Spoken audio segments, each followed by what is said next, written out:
Hello dear students. तो अपने इस वीडियो में मैं आज बायोमोलिक्यूल का जो ये फिफ्थ वीडियो मैं बनाने जा रहा हूँ, इसमें मैं बेसिकली स्टार्ट करूँगा जहाँ पर लास्ट क्लास अपन ने ख़त्म किया था, स्ट्रक्चर ऑफ प्रोटीन पे, है ना। तो स्ट्रक्चर ऑफ प्रोटीन के बारे में, structure and shape of protein के बारे में लास्ट क्लास में हमने काफ़ी शॉर्ट में आपसे चर्चाएँ की थी। आज अपन उसको थोड़ा सा डिटेल्स में लेकर चलेंगे, ठीक है। तो सबसे पहले आपको ये जानना जरूरी है कि जो प्रोटीन होते हैं उनके स्ट्रक्चर और शेप को 4 डिफरेंट लेवल पर स्टडी किया जाता है, और वो लेवल होते हैं इनके प्राइमरी, सेकेंडरी, टर्शियरी और क्वाटरनरी, ठीक है। इसका जो हर एक नेक्स्ट लेवल होता है ना, इसको आप ऐसे भी कह सकते हैं 1 degree, 2 degree, 3 degree and 4 degree. तो इसका जो हर एक नेक्स्ट लेवल होता है अपने जो प्रीवियस लेवल होते हैं उससे थोड़ा कॉम्प्लेक्स होता है। प्राइमरी से कॉम्प्लेक्स सेकेंडरी होता है, सेकेंडरी से कॉम्प्लेक्स टर्सरी होता है, और टर्सरी से कॉम्प्लेक्स इनके क्वाटरनरी लेवल होते हैं, ठीक है। अब अपन इसमें जो बात करेंगे प्राइमरी लेवल का, प्राइमरी स्ट्रक्चर क्या होता है एक्चुअल में, तो आप सबसे पहले यह समझिए चीज़ों को कि जो प्रोटीन होता है वह पॉलीपेप्टाइड के चेन से बने होते हैं, जिसमें 2 या 2 से ज़्यादा पॉलीपेप्टाइड चेन हो सकते हैं, ठीक है। एक भी पॉलीपेप्टाइड चेन हो सकते हैं, एक या एक से ज़्यादा, ऐसा समझिए। अब एग्जैक्टली में उसमें क्या होता है कि जो पॉलीपेप्टाइड का चेन बनता है, उस चेन को बनाने के लिए जो एमिनो एसिड होते हैं वह एक स्पेसिफिक पर्टिकुलर फैशन में अरेंज होते हैं, ठीक है।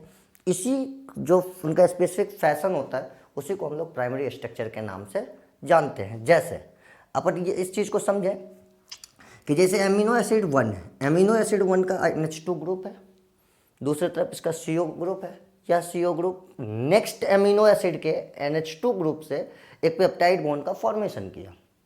फिर एमिनो एसिड 2 का जो CO ग्रुप है वह COH होता है, बेसिकली एसिडिक ग्रुप होता है ये, वह इस NH के साथ जाकर मतलब तीसरे अमीनो एसिड के NH2 के साथ जाकर पेप्टाइड बॉन्ड का फॉर्मेशन किया, और इस तरीके से यह बैकबोन बनता हुआ चला जाता है। तो यहाँ पर जो मैंने आपसे स्पेसिफिक अरेंजमेंट की बात करी वो ये है कि जैसे सपोज कीजिए यह एलानीन है, क्या है, एलानीन, ठीक है। एलानीन फर्स्ट लेटर लिखा जाता है उसका, ये एलानीन है मान लीजिए, है ना। और दूसरा जो है सपोज कीजिए कि ये ग्लाइसिन है, यह क्या है, ग्लाइसिन है दूसरा, है ना। इस तरीके से जो तीसरा है वह मान लीजिए कि ल्यूसीन है ना। तो कहने का मतलब क्या हुआ, AGL, इसी तरीके से मान लीजिए कि वापस आ जाए A। तो यह एक पर्टिकुलर अरेंजमेंट हुआ है ना, यह एक पर्टिकुलर प्राइमरी स्ट्रक्चर हुआ। इसको हम ऐसे बदल सकते हैं AGGLLA, और भी मान लीजिए, और भी जो आपके होते हैं जैसे वैलिन होते हैं एक VAVV, इस तरीके से देखिए। अब क्या है कि यह प्राइमरी स्ट्रक्चर और यह प्राइमरी स्ट्रक्चर दोनों अलग है, क्योंकि दोनों में जो कंसिक्वेंस हैं इनके अरेंजमेंट के वो अलग अलग हैं। इससे क्या होता है, अलग अलग करेक्टरिस्टिक का प्रोटीन बनता है। बेसिकली जेनेटिक्स में भी हम लोग जो कोडिंग डिकोडिंग पढ़ते हैं वहाँ भी इस तरह की चीज़ों की बहुत ज़रूरत होती है, इसी तरह की चीज़ों की, है ना। तो ये होता है प्राइमरी स्ट्रक्चर प्रोटीन का, है ना। तो प्रोटीन के प्राइमरी स्ट्रक्चर को आपने समझा। अब इनमें एक पॉइंट और समझिए, जैसे यहाँ पर यह NH2 ग्रुप है, यहाँ पर क्या है ये NH2 ग्रुप, इसको हम लोग इस प्राइमरी स्ट्रक्चर का बोलते हैं नाइट्रोजन टर्मिनल। क्या बोलते हैं, नाइट्रोजन टर्मिनल। और दूसरी तरफ जो COH है ना, दूसरी तरफ जो COH है उसको हम लोग बोलते हैं कार्बन टर्मिनल। तो नाइट्रोजन टर्मिनल से कार्बन टर्मिनल तक प्राइमरी स्ट्रक्चर को देखा गया है कि उसके बीच में जो एमिनो एसिड्स हैं वो अपने अरेंजमेंट को किस तरीके से रखते हैं, that is called primary structure, right. तो आपको समझ में आ गया होगा प्राइमरी स्ट्रक्चर क्या होता है ना। अब अपन बात करेंगे इसके बाद, प्राइमरी स्ट्रक्चर के बाद अपन बात करेंगे इसके सेकेंडरी स्ट्रक्चर की।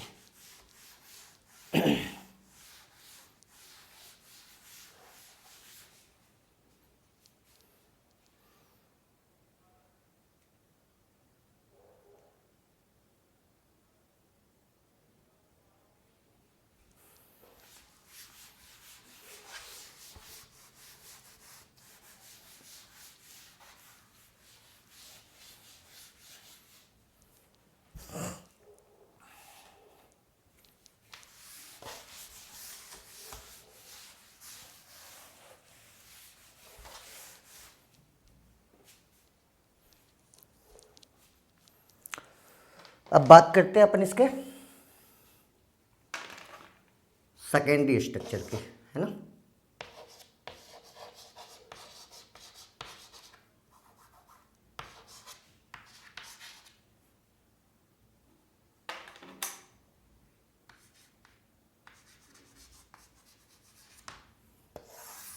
तो इसके जो सेकेंडरी स्ट्रक्चर की अब अपन बातें करेंगे, है ना, इसके जो सेकेंडरी स्ट्रक्चर की अपन बातें करेंगे तो देखिए सेकेंडरी स्ट्रक्चर में एक्चुअल में क्या होता है, कहता है जब जो सेकेंडरी स्ट्रक्चर होते हैं, ठीक है, बेसिकली वह प्रोटीन के शेप को, बेसिकली वो प्रोटीन के शेप को रेफर करते हैं। उससे आपको प्रोटीन के शेप के बारे में आइडिया मिलेगा, ठीक है। तो जो सेकेंडरी स्ट्रक्चर होते हैं वह शेप को रेफर करते हैं, और वह शेप जो मतलब पॉलीपेप्टाइड का जो चेन है वह पर्टिकुलरली किस शेप में है इसके बारे में बताना सेकेंडरी स्ट्रक्चर का काम होता है ना।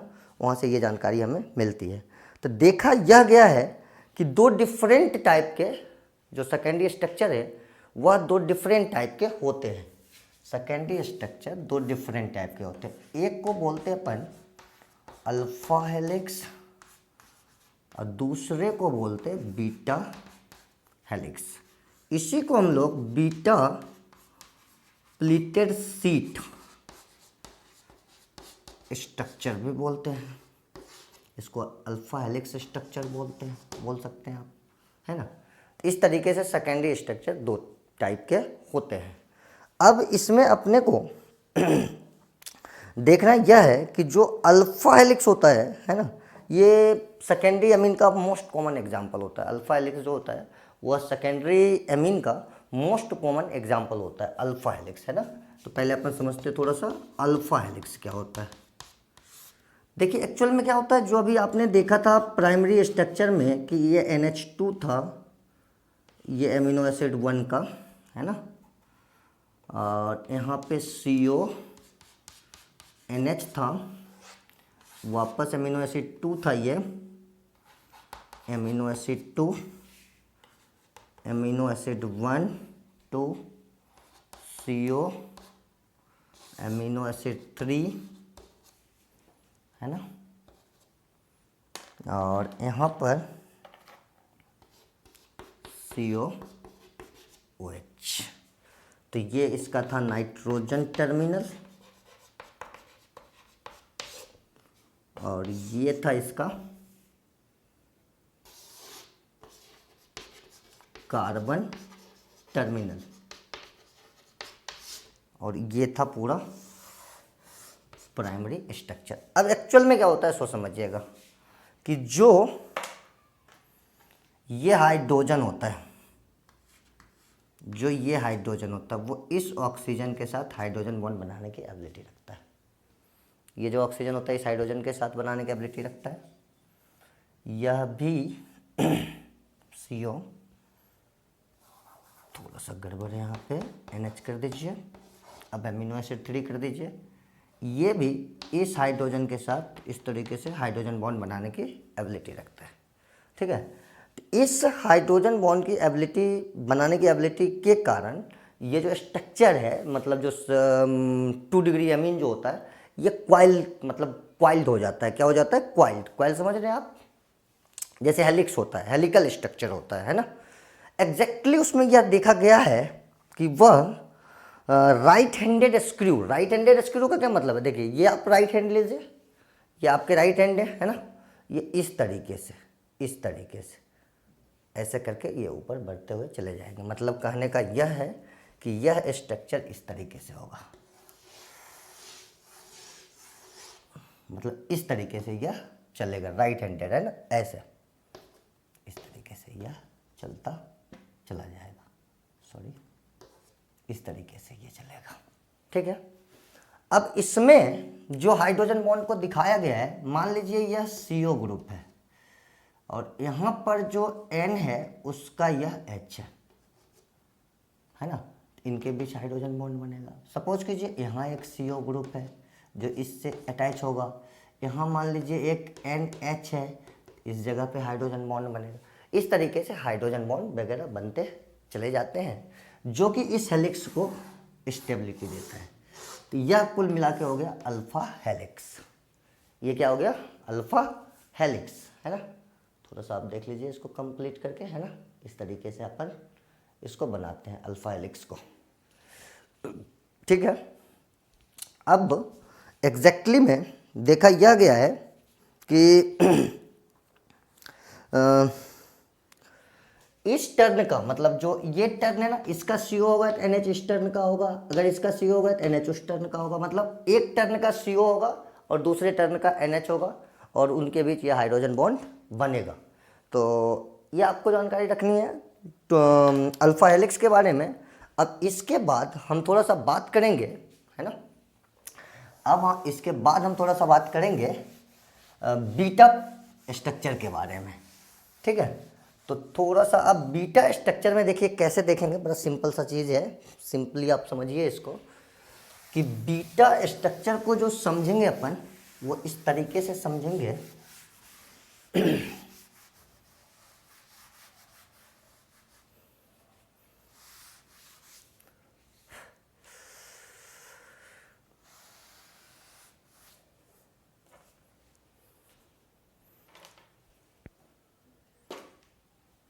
बीटा स्ट्रक्चर को हम लोग इस तरीके से समझें कि जैसे यह nitrogen terminal to carbon terminal, ठीक है। जो प्राइमरी एमीन का स्ट्रक्चर होता है, इसके क्वाइलिंग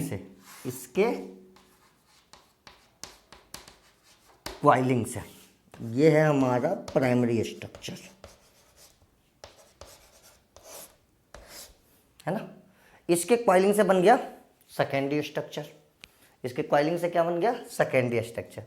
और इसी के जो इनके बेसिकली ये जो आप मान लीजिए ये जो इनके चेन को हम इस तरीके से दिखाएं, इसके चेन का जो 2 या 2 से ज़्यादा, है ना, 2 या 2 से ज़्यादा, ये देखिए एक चेन से भी बन सकता है, ये एक चेन से भी बन सकता है। अल्फा हेलिक्स जो बन सकता है वो एक चेन से भी बन सकता है, लेकिन जो बीटा हेलिक्स बनेगा या बीटा प्लेटेड स्ट्रक्चर जो बनेगा, बीटा स्ट्रक्चर, उसमें कम से कम 2 या 2 से ज़्यादा मतलब पेप्टाइड के चेन होने चाहिए, पॉलीपेप्टाइड के चेन। अब ये पैरेलल भी हो सकता है और एंटी पैरेलल भी हो सकता है, समझ रहे होंगे बात आप। ये पैरेलल भी हो सकता है और एंटी पैरेलल भी हो सकता है। पैरेलल का मतलब इसका नाइट्रोजन टर्मिनल, इसका कार्बन टर्मिनल, इसका नाइट्रोजन टर्मिनल, इसका carbon terminal, nitrogen terminal, carbon terminal, nitrogen terminal, carbon terminal. देख लीजिए यहाँ पे बताया गया है कि यह आपका नाइट्रोजन टर्मिनल है और वह आपका कार्बन टर्मिनल है, ठीक है। और इसमें इसका नाइट्रोजन टर्मिनल, कार्बन टर्मिनल, ठीक है, नाइट्रोजन टर्मिनल, कार्बन टर्मिनल, फिर यहाँ पे कार्बन टर्मिनल, नाइट्रोजन टर्मिनल, फिर यहाँ पे nitrogen terminal, carbon terminal, carbon terminal, nitrogen terminal, nitrogen terminal, carbon terminal. इस तरीके से जो बनता है वो बीटा प्लेटेड स्ट्रक्चर बनता है, राइट। देख लीजिए आप थोड़ा सा, इस तरीके से बनता है बीटा प्लेटेड स्ट्रक्चर। अब इन दोनों को जोड़ने में यहाँ पर हाइड्रोजन बॉन्ड वापस इस तरीके से काम करते हैं, ठीक है। ये हाइड्रोजन बॉन्ड होते हैं, फिर से हाइड्रोजन बॉन्ड। दिमाग लगा के सोचने की जरूरत है। यहाँ पर जो है वो बेसिकली एक ही मॉलिक्यूल का है ना, एक ही मॉलिक्यूल का जो अल्फा हेलिक्स है, इसमें हम देखें तो हमें दिखेगा inter molecular, sorry intramolecular hydrogen bond. यहाँ पे दिखेगा अपने को इंट्रामॉलिक्यूलर हाइड्रोजन बॉन्ड, एक ही मॉलिक्यूल के हाइड्रोजन बॉन्ड वहाँ पे अपने को दिखेंगे, ठीक है। इंट्रामॉलिक्यूलर हाइड्रोजन बॉन्ड देख लीजिए आप ध्यान से। और यहाँ पर आपको दिखेगा intermolecular hydrogen bond, intermolecular hydrogen bond. तो आप डिफरेंस को समझिएगा ध्यान से। ये आपका बीटा प्लेटेड स्ट्रक्चर है और वह आपका अल्फा स्ट्रक्चर है, ये आपका प्राइमरी स्ट्रक्चर है। तो ये प्राइमरी हो गया, ये सेकेंडरी के दोनों टाइप हो गए, अल्फा और बीटा, है ना। इसको मिटा देता हूँ मैं, वापस अपने को ऐसे समझ में, ये प्राइमरी स्ट्रक्चर, ठीक है। यहाँ से यह 2 डिग्री जो बीटा स्ट्रक्चर है, और यह भी 2 डिग्री जो अल्फा स्ट्रक्चर है ना। तो अब आप समझिएगा इसको थोड़ा और मैं क्लियर करूँ कि मान लीजिए यहाँ पे CO है और यहाँ पर NH है, तो ये हाइड्रोजन बॉन्ड बन गया है। यहाँ पर CO है, यहाँ पर NH है, ये हाइड्रोजन बॉन्ड बन गया। इस तरीके से इंटरमॉलिकुलर हाइड्रोजन बॉन्ड बनते हैं और इंट्रामॉलिकुलर हाइड्रोजन बॉन्ड बनते हैं, है ना। तो एक बार आप कंप्लीट देख लीजिए बोर्ड को, है ना। इस तरीके से ये आपका प्राइमरी स्ट्रक्चर यहाँ से शुरू होता है, यहाँ से प्राइमरी स्ट्रक्चर हुआ, उससे एक आपका गया वो अल्फा स्ट्रक्चर, है ना, और एक ये आया बीटा स्ट्रक्चर। तो इस तरीके से हम लोग प्राइमरी और सेकेंडरी अमीन को समझ पा रहे हैं। अब अपन बात करेंगे इसमें टर्शरी स्ट्रक्चर का। अब अपन बात करेंगे इसमें टर्शरी स्ट्रक्चर का, है ना।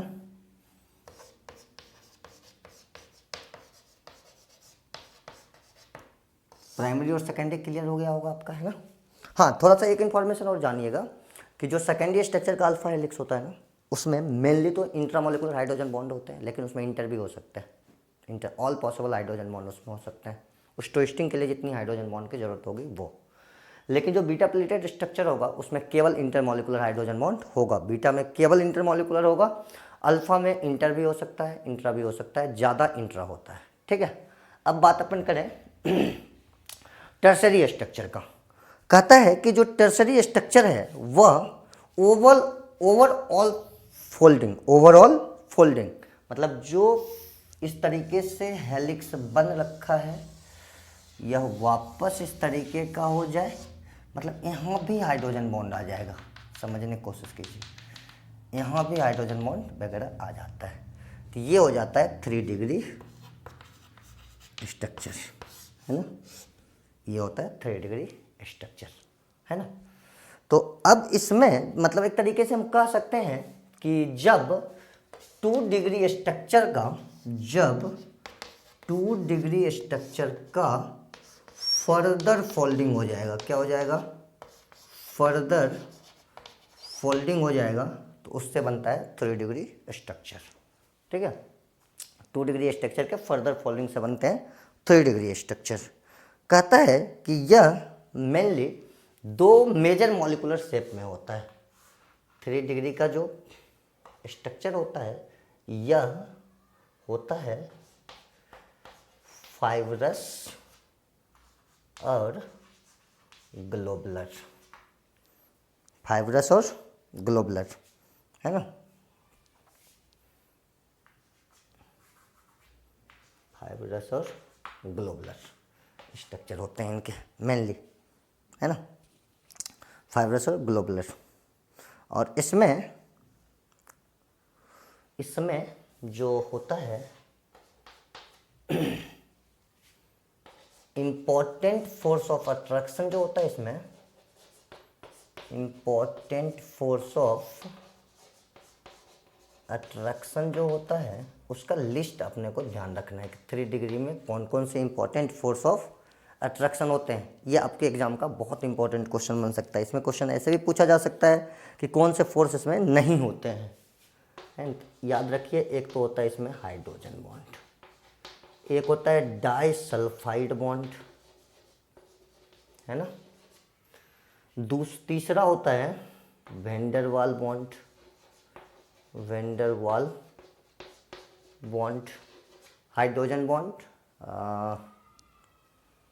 Hydrogen bond, disulphide bond, van der Waals bond और आयनिक बॉन्ड, जिसको आप कह सकते हैं इलेक्ट्रोस्टैटिक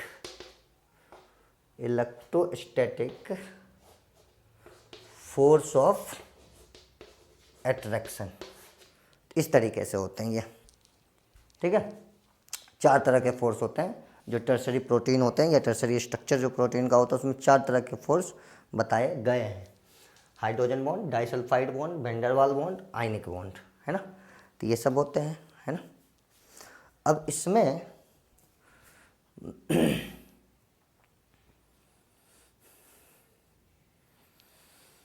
टर्सरी स्ट्रक्चर में अपने को इतना ही जानना है, ठीक है। इससे ज़्यादा आगे अपन जाएं तो वो अपने सिलेबस में है नहीं, तो इसलिए अपने को ज़्यादा इसमें अब समझने की ज़रूरत नहीं है। अब अपन बात करें क्वाटरनरी स्ट्रक्चर का, ठीक है। तो क्वाटरनरी स्ट्रक्चर में क्या होता है ना। क्वाटरनरी स्ट्रक्चर अब देखिए सेकेंडरी में भी क्या हुआ, एक पॉलीपेप्टाइड का चेन था उसी की कॉइलिंग और फिर उसी की फर्दर कॉइलिंग हो गई। अब जो हम क्वाटरनरी स्ट्रक्चर की बात करेंगे, क्वाटरनरी स्ट्रक्चर में कभी भी 2 से कम पॉलीपेप्टाइड का चेन नहीं होगा। 2 से कम तो कभी भी उसमें नहीं होगा, है ना। क्वाटरनरी स्ट्रक्चर में 2 से कम पॉलीपेप्टाइड के चेन कभी भी नहीं होते हैं, ठीक है। 2 या 2 से ज़्यादा ही चेन होते हैं, इसको ध्यान रखिएगा। सेकेंडरी में, प्राइमरी में 1 हो सकता है, प्राइमरी में 1 ही होता है। सेकेंडरी में 1 भी हो सकता है, 2 भी हो सकता है। टर्सरी में जनरली 1 ही होता है, लेकिन क्वाटरनरी में 2 या 2 से ज़्यादा होते हैं। तो कहता है कि जो polypeptide chain used for 4 degree structure, इसको हम लोग कहते हैं सब यूनिट। ध्यान रखिएगा, इसको क्या कहते हैं, सब यूनिट। जो पॉलीपेप्टाइड का चेन 4 डिग्री स्ट्रक्चर बनाने के लिए यूज करते हैं, है ना, उसको हम लोग कहते हैं सब यूनिट। और उस सब यूनिट का जो स्पेस में अरेंजमेंट होते हैं, जो 3 डायमेंशनल अरेंजमेंट होते हैं, है ना, कहता है कि 3 dimensional arrangement of 3 dimensional arrangement of सब unit,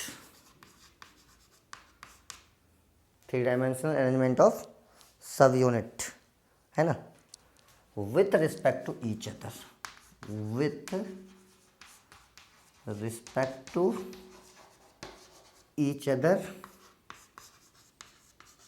is known as 4 degree structure, ठीक है। इसी को इस तरीके से बताया जाता है, जैसे देखिए इसमें एक तो ये पॉलीपेप्टाइड का चेन ले लिया गया, है ना, दूसरा चेन इस तरीके का ले लिया गया, है, तीसरा चेन आप और भी अगर आपको लेना है तो कुछ इस तरीके का लीजिए। इस तरीके से यह, है ना, डाइपॉलीपेप्टाइड,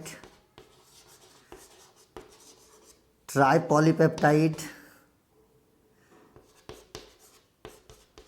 है ना, टेट्रापॉलीपेप्टाइड। मतलब अगर इसमें 2 पॉलीपेप्टाइड के चेन है तो डाइपॉलीपेप्टाइड, 3 पॉलीपेप्टाइड के चेन है तो ट्राइपॉलीपेप्टाइड। इस तरीके से ये बनते हैं 4 डिग्री स्ट्रक्चर, ठीक है। इसके बाद हम आते हैं denaturation of protein, denaturation of protein. कहता है कि जो प्रोटीन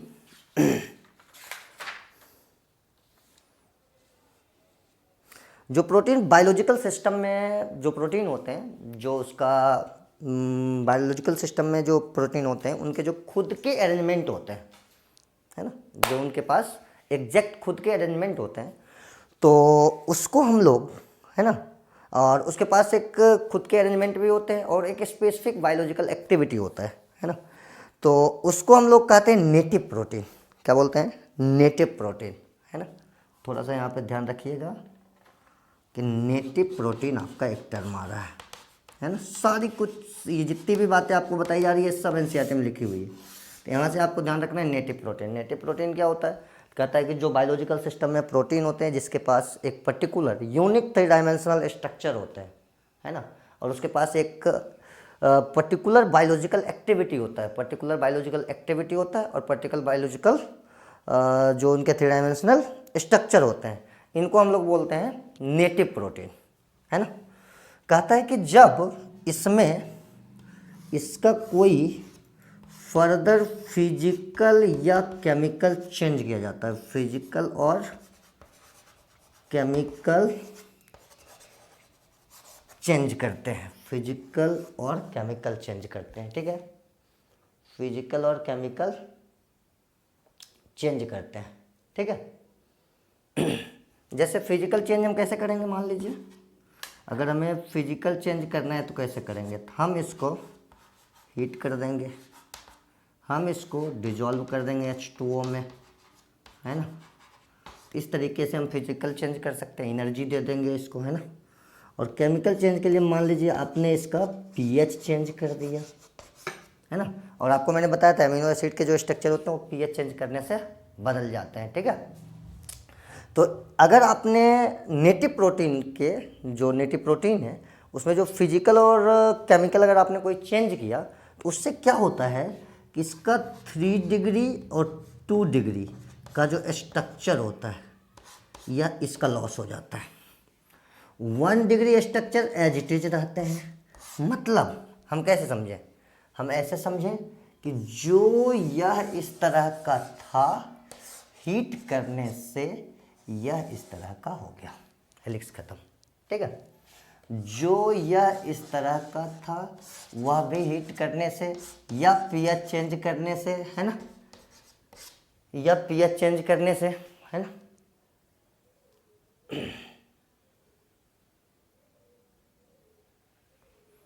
यह इस तरह का हो जाए, तो ये प्रोसेस कहलाता है डीनेचुरेशन।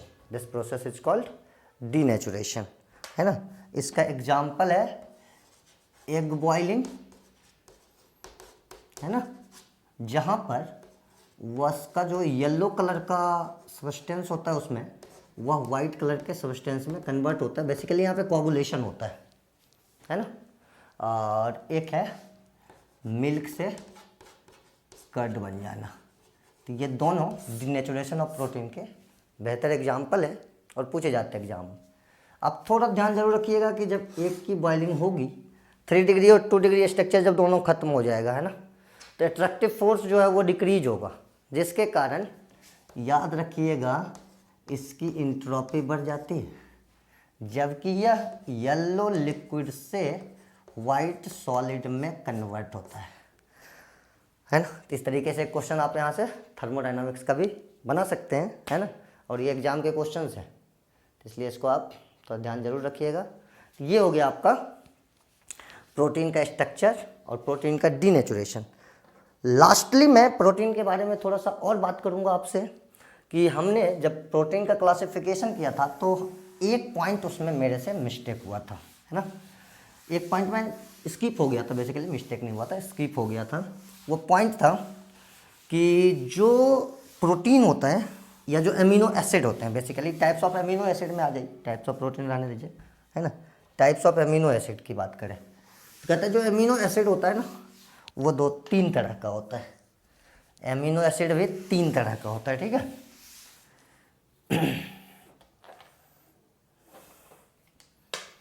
अमीनो एसिड का थोड़ा सा क्लासिफिकेशन रह गया था, वो भी आप जान लें।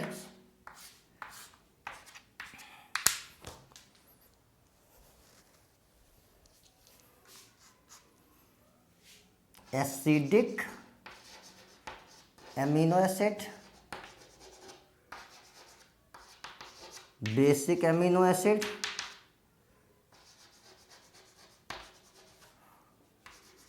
और तीसरा था neutral amino acid.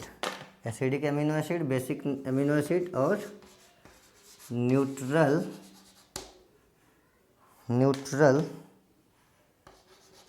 Amino acid, है ना।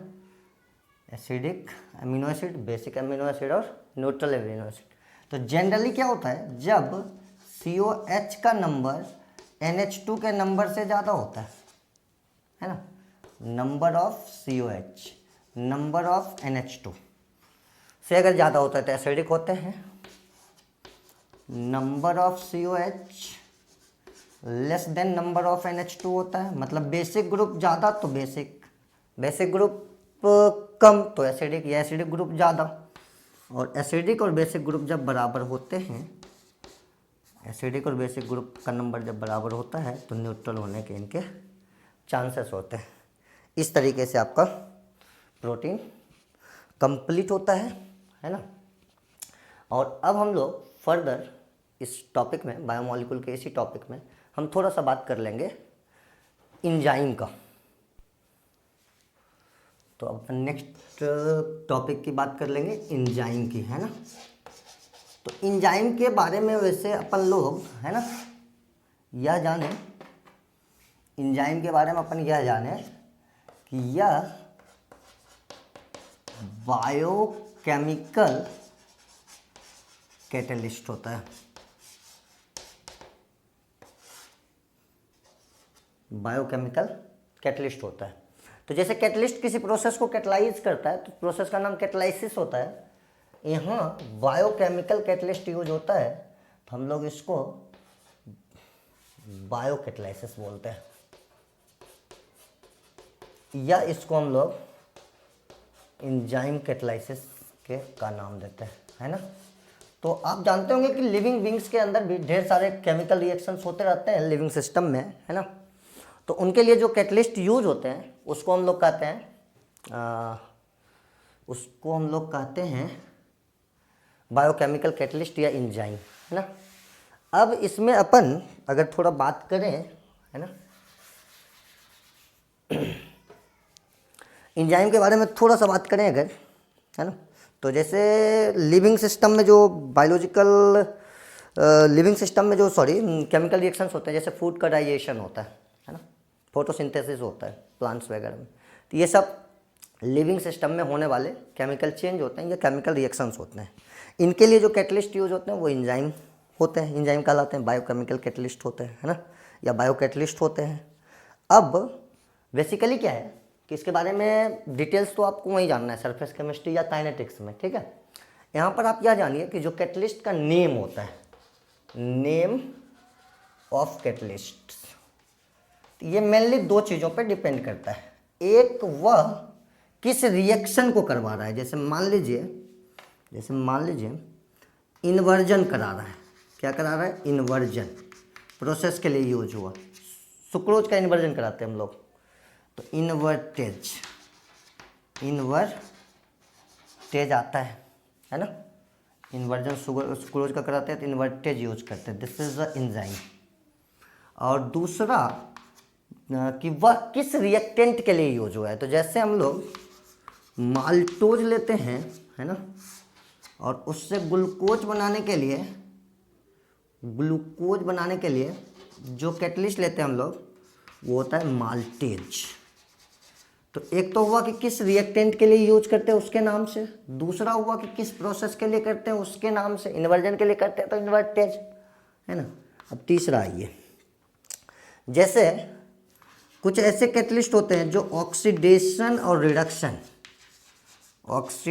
रिडक्शन दोनों को साइमल्टेनियसली, है ना। यहाँ पर अपना मेनली ध्यान रखिए, यहाँ पर यह एंजाइम है, यहाँ पर यह एंजाइम है ना, और ऑक्सीडेशन रिडक्शन दोनों को साइमल्टेनियसली कैटलाइज करता है ना, साइमल्टेनियस कैटलाइज करता है।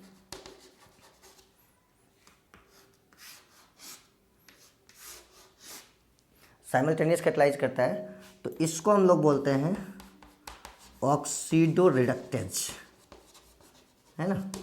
और इसमें एक पॉइंट आप याद रखिएगा कि इसके नाम के लास्ट में ASE लगाया जाता है, नाम के लास्ट में ASE लगाया जाता है एंजाइम के नाम के लास्ट में। तीसरा इंपॉर्टेंट पॉइंट आप एंजाइम के बारे में यह ध्यान में रखिए कि एंजाइम जो होता है, चूँकि वह कैटलिस्ट होता है तो वह उस काम को करेगा जो काम कैटलिस्ट करता है ना। तो मेनली कैटलिस्ट क्या करता है, किसी प्रोसेस को एक अल्टरनेटिव पाथ प्रोवाइड करता है जिसमें उसकी एक्टिवेशन एनर्जी कम हो जाती है ना। तो यहाँ पर एक आपके NCERT में एक एक्सपेरिमेंटल डाटा है जो सुक्रोज होता है उसकी हाइड्रोलाइसिस के लिए एक्टिवेशन एनर्जी की जो वैल्यू होती है वो 6.22 किलो जूल होती है। कितनी? 6.22 किलो जूल। वह अगर अपन, है ना, इन्वर्टेज के प्रेजेंस में कराते हैं, किसके प्रेजेंस में कराते हैं? इन्वर्टेज के प्रेजेंस में कराते हैं। बेसिकली इस प्रोसेस की बात हो रही होगी जहाँ पर सुक्रोज कन्वर्ट होता है ग्लूकोज और फ्रक्टोज में, ग्लूकोज और फ्रक्टोज में कन्वर्ट होता है। तो उस प्रोसेस की एक्टिवेशन एनर्जी होती है 6.22 किलो जूल। और अगर आप वहाँ पर इन्वर्टेज यूज करते हैं तो उस प्रोसेस की एक्टिवेशन एनर्जी होती है 2.15 किलो जूल पर मोल, है ना। तो मतलब लगभग 4 किलो जूल पर मोल का जो एक्टिवेशन एनर्जी का डिक्रीज हुआ, उसके चलते जो प्रोसेस फास्ट हुआ होगा, तो यह बेसिकली हुआ है एंजाइम के कारण। और एंजाइम के बारे में एक और पॉइंट मैं आपसे बोल देना चाहूँगा, एंजाइम जो होता है बहुत ज़्यादा स्पेसिफिक होता है और बहुत ज़्यादा एक्टिव होता है। एक्टिविटी भी उसकी काफ़ी ज़्यादा होती है और उसकी सेलेक्टिविटी भी काफ़ी ज़्यादा होती है। सेलेक्टिविटी से मतलब वह जिस पर्टिकुलर रिएक्टेंट के लिए यूज किया जाता है उसके अलावा वह किसी दूसरे रिएक्टेंट को कैटेलाइज नहीं करता है। ठीक है, इस तरीके से बातें हो गई एंजाइम के बारे में। इसमें नेक्स्ट टॉपिक है विटामिन। तब अपन बात करेंगे विटामिन के बारे में, है ना। तो सबसे पहले आप जानिए कि जो विटामिन है ना, उसको दो वर्ड से, एक वर्ड पहले पुराने टाइम पे यूज होता था विटामिन, है ना, ये थोड़ा सा ओल्ड है विटामिन। ध्यान दीजिएगा यहाँ पे स्पेलिंग का फर्क है। ओल्ड टाइम में विटामिन जो होता था इसको डिराइव किया गया था दो वर्ड, एक वाइटल प्लस एमीन, है ना, वाइटल प्लस एमीन। तो वाइटल से VIT ले लिया गया था और एमीन पूरा ही रख लो, है ना, या फिर VITA ले लो और वहाँ से MINE ले लो। तो ये वर्ड हो गया विटामिन। उस समय शुरुआत में ऐसा देखा गया था कि जितने भी विटामिन थे बेसिकली उसमें एमीन होते थे, है ना। लेकिन जब फर्दर आगे एक्सपेरिमेंट बढ़ा तो ऐसा देखा गया कि बहुत सारे विटामिन ऐसे भी हैं जिसमें एमीन नहीं होते। तो जिसमें एमीन नहीं होते, जिसके कारण यहाँ से लेटर ई को हटाकर और इसका नाम केवल विटामिन रखा गया। ध्यान दीजिएगा, इम्पॉर्टेंट है ना। अभी इसका फेमस नाम विटामिन है, पहले ई भी होता था क्योंकि उस समय ऐसा माना जाता था कि विटामिन में एमीन होते ही होते हैं, है ना। लेकिन बाद में क्या हुआ कि बहुत सारे विटामिन ऐसे थे जिसमें एमीन नहीं थे, तो ई को ड्रॉप करके उसका नाम ये रखा गया। नेक्स्ट पॉइंट हम इसमें जानेंगे विटामिन के बारे में कि विटामिन एक ऐसा ऑर्गेनिक कंपाउंड होता है ना, जिसकी ज़रूरत हमारे बॉडी को बहुत कम मात्रा में होती है, बहुत कम अमाउंट अपने को चाहिए होती है। लेकिन यदि वो ना हो, उसकी कमी हो जाए, जितनी ज़रूरत है उससे उतना भी अगर वो नहीं है ना, तो फिर क्या होता है, उसके कारण बहुत सारे टाइप के डिजीज हो जाते हैं बॉडी में, है ना। बहुत सारे तरह की बीमारियां हो जाती है अगर उसकी कमी हो तो। ये दूसरा पॉइंट हुआ, है ना। It is used in small amount but its deficiency is harmful for us। दूसरा पॉइंट ये है। तीसरा पॉइंट है ना, कि इसकी डिफिशियंसी, है ना, हार्मफुल है दूसरे पॉइंट में। तीसरा पॉइंट यह है कि एक्सेस अगर विटामिन होता है तो भी दिक्कत है। Excess of vitamin also harmful, या और एक्सेस होता है तो भी हार्मफुल होता है। इसके कारण कहा जाता है कि विटामिन की गोली आप बिना डॉक्टर से संपर्क किए ना लें। विटामिन की गोली आप बिना डॉक्टर से संपर्क किए नहीं लेंगे, है ना। नेक्स्ट पॉइंट इसमें इम्पॉर्टेंट है कि जो विटामिन होता है उसको अगर हम जो हमारा बॉडी होता है ना, ह्यूमन बॉडी जो होता है, basically human body, in human body it can not be synthesised, synthesised, है ना। हमारे ह्यूमन बॉडी में ये सिंथेसिस इसकी नहीं होती है। हाँ, ये है कि जो गट होते हैं, गट समझते होंगे, आहार नाल ना, जहाँ से खाना अंदर जाता है, उसमें कुछ बैक्टीरिया होते हैं, उसके कारण कुछ विटामिन प्रोड्यूस किए जाते हैं। सम विटामिन इन गट, सम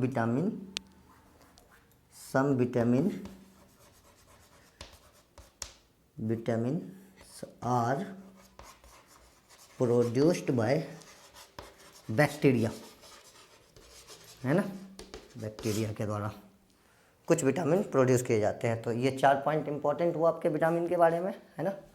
अगर आप थोड़ा सा और विटामिन की बातें करेंगे, है ना, तो इम्पॉर्टेंट है विटामिन का डिफिनीशन, है ना। हाँ, लेकिन एक बात है कि यह हमारे बॉडी में तो सिंथेसिस नहीं होता, लेकिन प्लांट में लगभग सभी विटामिन सिंथेसाइज होते हैं। In plant all vitamins are synthesised, जिसके कारण इसकी कमी हमेशा है ना, खाने से अपन पूरा कर सकते हैं। हमेशा इसकी कमी को हम लोग खाने से पूरा कर सकते हैं, ठीक है। नेक्स्ट पॉइंट है इसमें विटामिन के बारे में, जो नेक्स्ट पॉइंट है वह यह है ना, नेक्स्ट पॉइंट विटामिन के बारे में यह है कि जो विटामिन्स होता है उसको अगर हम डिफाइन करें तो इस तरीके से डिफाइन कर सकते हैं, organic compounds required in the diet in a small amount to perform a specific biological function for normal maintenance of optimum growth, है ना, and health of the organism is called vitamin, है ना। अब कहता है कि जो विटामिन है इसको इस तरीके से बताया गया, vitamin A, vitamin B, vitamin C, vitamin D, vitamin E, vitamin K, है ना, इस तरीके से इनको बताए जाते हैं। फर्दर इनके कुछ सब ग्रुप भी होते हैं, जिसमें हम लोग विटामिन B1, विटामिन B2, इस तरीके से ये चलते हैं B12 तक, है ना। और अपने एनसीईआरटी में एक टेबल बना हुआ है, उसमें बताया हुआ है कि कौन से विटामिन किस सोर्स से हमें मिलेंगे और उसके डिफिशियंसी से कौन से डिजीज हो सकते हैं। तो ये अपने लिए बहुत इंपॉर्टेंट होगा, अपन इसको याद कर लेंगे बुक्स से, है ना, थोड़ा सा ध्यान रखेंगे क्योंकि वहाँ से भी एक आधे बार देखा गया कि क्वेश्चन आया है। इसके बाद इसमें जो इम्पोर्टेंट है वो है क्लासिफिकेशन ऑफ विटामिन। कहता है जो क्लासिफिकेशन होता है विटामिन का, क्लासिफिकेशन ऑफ विटामिन, उसमें बेसिकली इनको 2 पार्ट में डिवाइड किया गया है।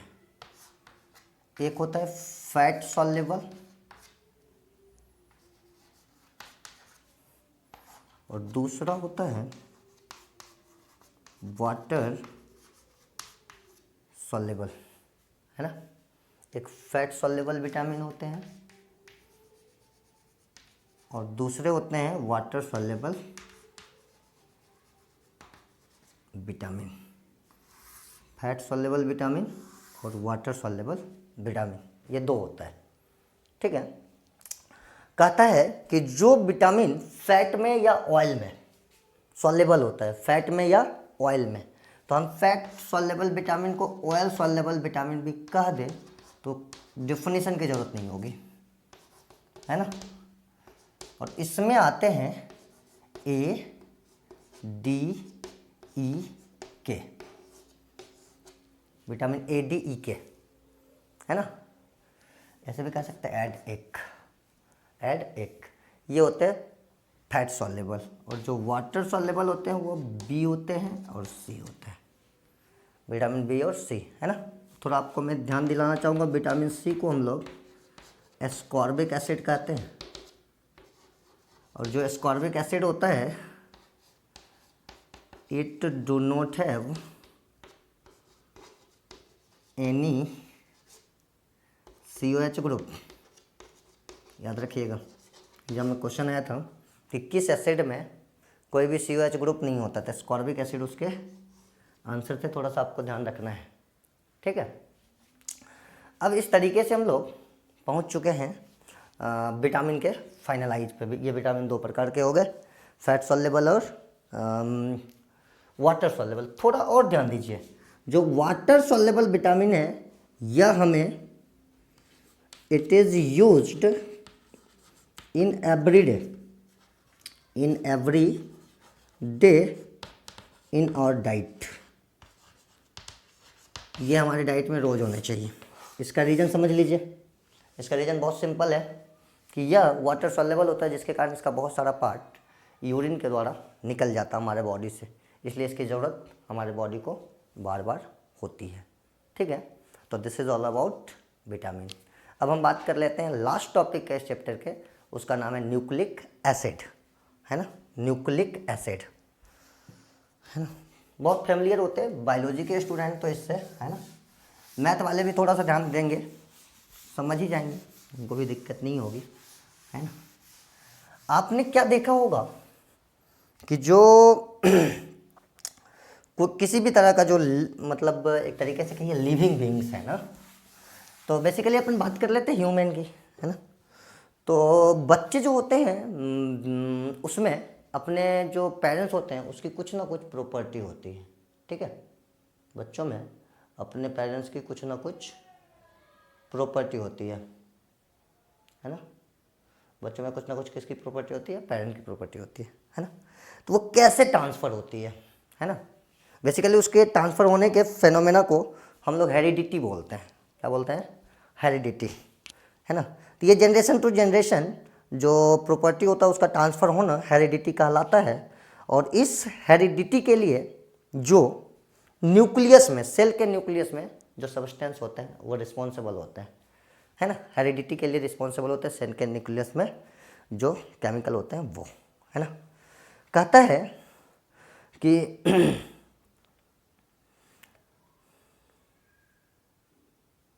मेनली उस न्यूक्लियस में होता है क्रोमोजोम। क्या होता है?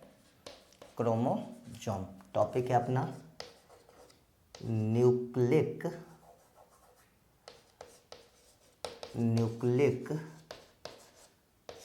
एसिड। न्यूक्लिक एसिड टॉपिक है। हेरिडिटी के लिए जो रिस्पॉन्सिबल होते हैं सेल के न्यूक्लियस में, है ना, तो वह पार्टिकल बेसिकली कहलाते हैं क्रोमोजोम, है ना।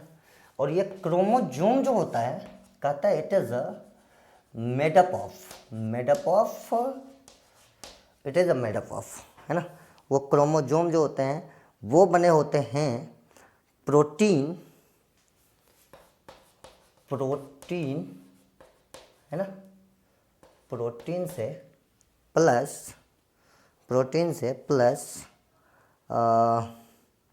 अनदर टाइप ऑफ बायोमॉलिक्यूल्स, और कुछ अलग तरह के अनदर टाइप ऑफ बायोमॉलिक्यूल से बने होते हैं,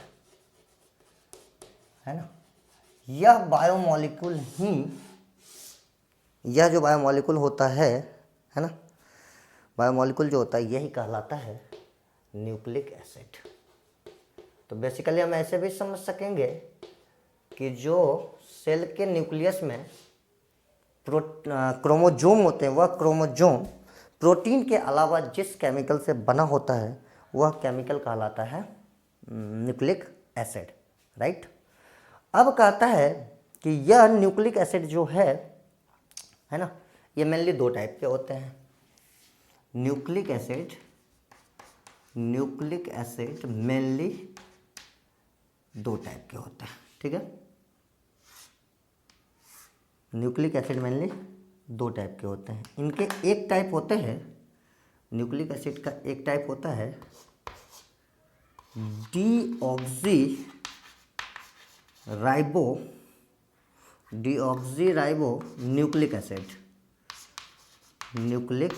एसिड, और दूसरा होता है राइबो न्यूक्लिक एसिड, है ना।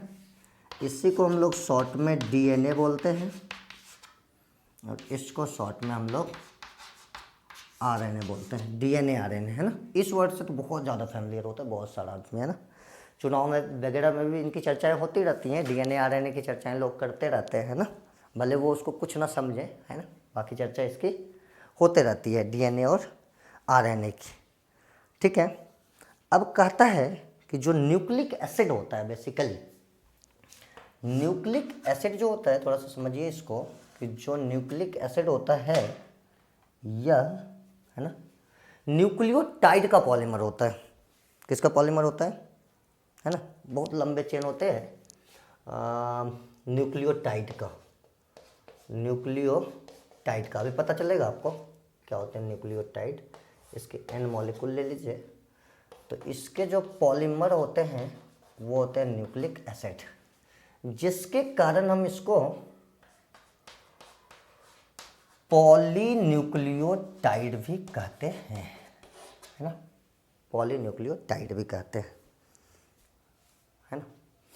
तो पॉलीन्यूक्लियोटाइड इसलिए कहते हैं क्योंकि यह न्यूक्लिक एसिड के न्यूक्लियोटाइड के पॉलीमर होते हैं, इसलिए हम लोग न्यूक्लिक एसिड को पॉलीन्यूक्लियोटाइड भी कहते हैं, ठीक है। अब अपन बात करें इसमें अपन अब बात करेंगे, है ना, थोड़ा सा कि जो कंपोजिशन होता है, केमिकल कंपोजिशन, वो क्या होता है डीएनए और आरएनए का, ठीक है, डीएनए आरएनए का केमिकल कंपोजिशन। तो अब अपन बात करते हैं थोड़ा कि जो डीएनए आरएनए होता है उसका केमिकल कंपोजिशन क्या होता है, ठीक है। तो एग्जैक्टली में इसके केमिकल कंपोजिशन को समझने के लिए सबसे पहले हाइड्रोलाइसिस कराया गया। क्या कराया गया? Complete hydrolysis. कहता है कि डीएनए या आरएनए इनके जब कंप्लीट हाइड्रोलाइसिस कराए गए, है ना, ऑर्गेनिक के पोर्शन में या फिजिकल के रेडॉक्स के पोर्शन में मैं आपको हाइड्रोलाइसिस का कंप्लीट इन्फॉर्मेशन बताऊंगा, है ना, आप थोड़ा वहाँ पे अलर्ट होंगे, है ना। अभी आप सीधे समझिए, वाटर के साथ जो रिएक्शन होता है उसको हम लोग हाइड्रोलाइसिस कहते हैं, है ना। कहता है कि डीएनए या आरएनए के कंप्लीट हाइड्रोलाइसिस से यह देखा गया कि 3 तरह के सबस्टेंस मिले, है ना, 3 तरह के सबस्टेंस मिले। एक तो मिला पेंटोज शुगर, पेंटोज शुगर, है ना, जो बेसिकली राइबोज था। क्या था? राइबोज। ध्यान रखिएगा, पेंटोज शुगर का ही नाम होता है राइबोज। पेंटोज शुगर मिला, है ना। दूसरा जो सबस्टेंस मिला इसमें, वह मिला फॉस्फोरिक एसिड, फॉस्फोरिक एसिड मिला, है ना। और जो तीसरा सबस्टेंस मिला इसमें, जो तीसरा सबस्टेंस मिला इसमें फॉस्फोरिक एसिड के साथ, वह मिला बेस। बेसिकली ये जो बेस था यह नाइट्रोजन कंटेनिंग हेटेरोसाइक्लिक कंपाउंड था, हेटेरोसाइक्लिक कंपाउंड। ये 3 तरह की चीज़ें मिली डीएनए या आरएनए के, है ना, कंप्लीट हाइड्रोलाइसिस से। कहता है कि पेंटोज शुगर का मतलब, पेंटोज शुगर का मतलब शुगर ऑफ 5 कार्बन या कार्बोहाइड्रेट ऑफ 5 कार्बन, तो पेंटोज आ जाता है ना। अब जो पेंटोज शुगर मिला, है ना, अगर हम इसके स्ट्रक्चर को देखेंगे तो हमको डीएनए आरएनए फटाफट क्लियर हो जाएगा कि राइबोज क्या होता है और डीऑक्सी राइबोज क्या होता है। तो देखिए, इसके स्ट्रक्चर्स को इस तरीके से बनाए जाते हैं।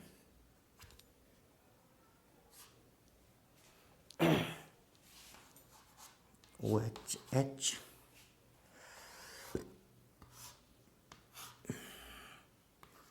CH2OH, ठीक है,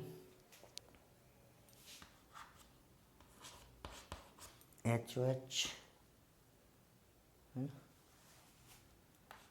HOH,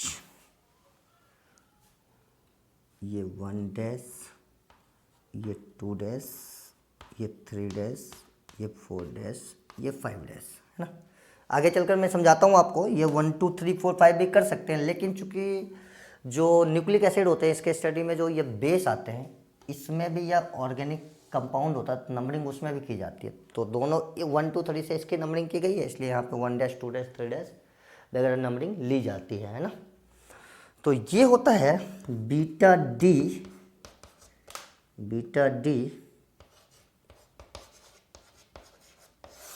ribose, beta D ribose है ना, ये होता है बीटा डी राइबोज। और इसमें अगर ये देखा गया है ना, तो इसमें देखा क्या गया, सो देखिए अगर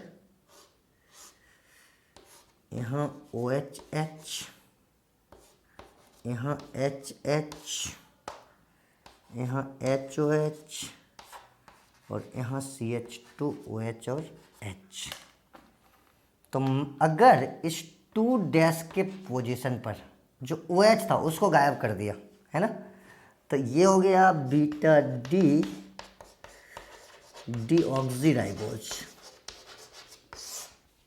बीटा डी डीऑक्सीराइबोज है ना। तो ये होता है आरएनए में, ये कहाँ होता है आरएनए में, और ये कहाँ होता है डीएनए में। समझ में आ गया आपको, 2 डैश के पोजीशन पर क्या होना चाहिए, OH गायब होना चाहिए, तो वो हो जाता है डीऑक्सीराइबोज। और किस में होता है होता किस में है, तो उसमें आरएनए में डीऑक्सीराइबोज होता है। ठीक है, कंप्लीट देख लीजिए इसको है ना, कंप्लीट देखिए डीऑक्सीराइबोज है ना। और अब हम बात करते हैं इसमें फर्दर थोड़ा सा और है ना।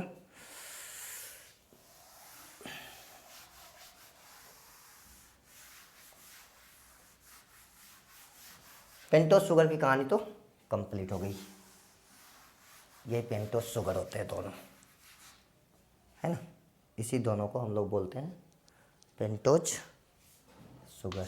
ये 2 हो गया आपका पेंटोज शुगर। अब हम लोग बात कर लेते हैं उस बेस का है ना। इस बेस के स्ट्रक्चर को आप एनसीईआरटी से बनाइए है ना, मैं यहाँ पे उसका नाम बता के आगे चलूँगा। ये बेस होते हैं 5 तरह के, एडेनिन है ना, यही नाम उसमें एडेनिन, इसको अपन ए से डिनोट करते हैं। दूसरा होता है गुवेनिन, जी से डिनोट करते हैं है ना। तो यहाँ पर आपका एक होमवर्क है कि आप इस बेस का नाम बना के स्ट्रक्चर बना के थोड़ा सा प्रैक्टिस कर लेंगे। एडेनिन गुवेनिन जी से करते हैं है ना। साइटोसिन, साइटोसिन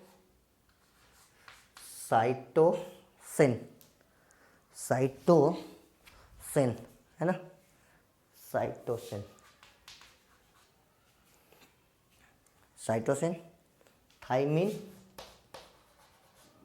थाइमीन टी से करते हैं है ना। और यूरेसिल, ये 5 होते हैं यूरेसिल। ठीक है, यू से इसको डिनोट करते हैं। तो सिंपल याद कैसे रखिए, सो देखिए इसको सी से डिनोट करते हैं। डीएनए के पास होता है एज ए बेस AGCT है ना, और RNA के पास होता है AGCU। ठीक है, डीएनए के पास होता है AGCT और इसके पास होता है AGCU। ठीक है, अगर आप इसको याद रखना चाहेंगे तो आप यहाँ RFPD लगाइए। देखिए DR में पहले D है, TU में पहले T है, जो पहले उसके पास पहले वाला, जो बाद में उसके पास बाद वाला। तो इस तरीके से बेस के बारे में आपको जानकारी मिला। फॉस्फोरिक एसिड के बारे में आप जानते ही होंगे, H3PO4 होता है ना। ये होता है आपका फॉस्फोरिक एसिड। इस तरीके से जो डीएनए आरएनए होता है उसका कंप्लीट हाइड्रोलाइसिस से अपने को जो भी मिलता है उसके इंफॉर्मेशन आ गए अपने पास। अब हम लोग इसमें थोड़ा बात करें फर्दर और आगे स्ट्रक्चर ऑफ न्यूक्लिक एसिड का।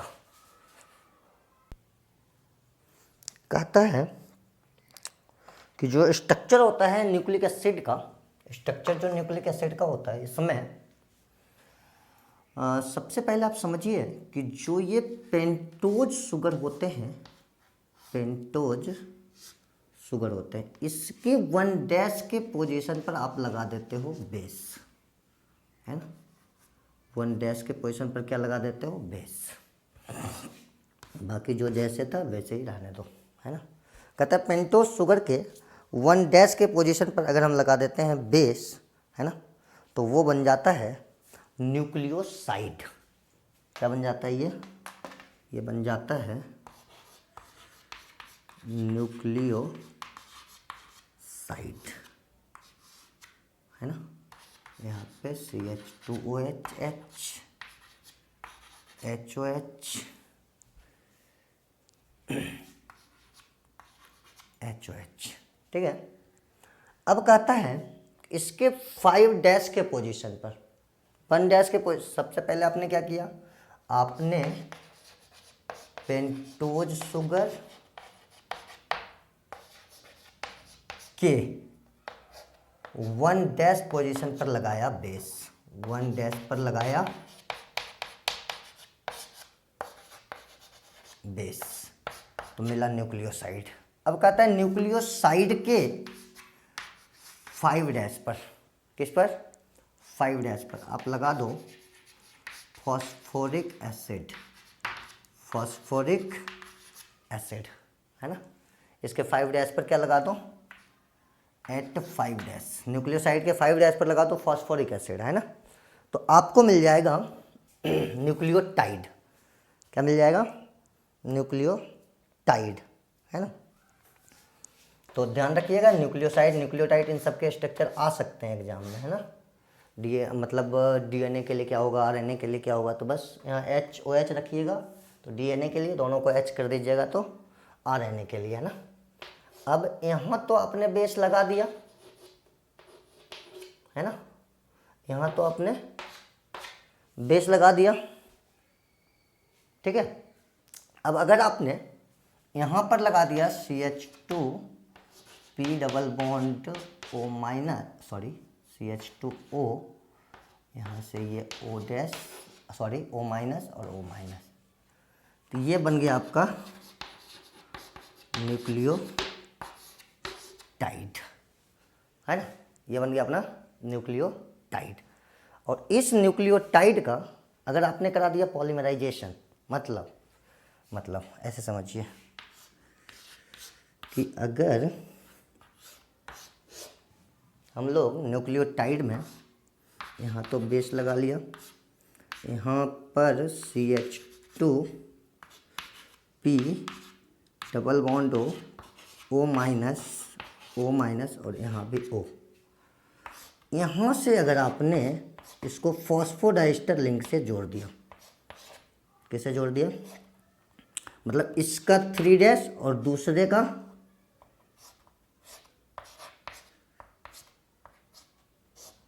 5', मतलब यहाँ से O, एक मिनट,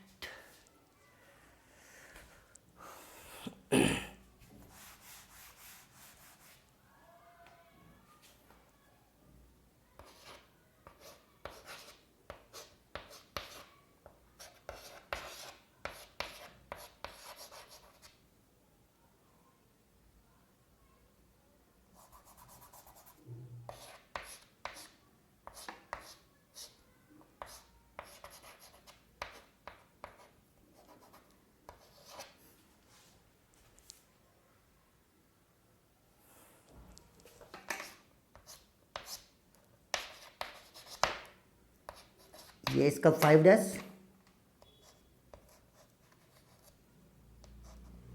है ना, और ये फॉस्फोडाइस्टर लिंक, ये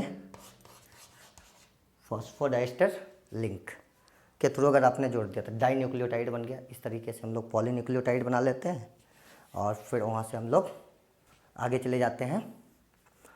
पॉलीन्यूक्लियोटाइड बन गया मतलब न्यूक्लिक एसिड वहाँ से तैयार हो जाता है ना। और वहाँ से थोड़ा सा बात कर लो कि RNA 3 तरह के होते हैं, एक mRNA मैसेंजर, एक राइबोसोमल RNA और एक फॉर tRNA। तो इस तरीके से कंप्लीट हुआ आपका बायोमॉलिक्यूल, है ना। Thanks a lot. आगे अपन पॉलीमर्स की वीडियो के लिए इंतज़ार करेंगे, जल्दी ही आने वाला है।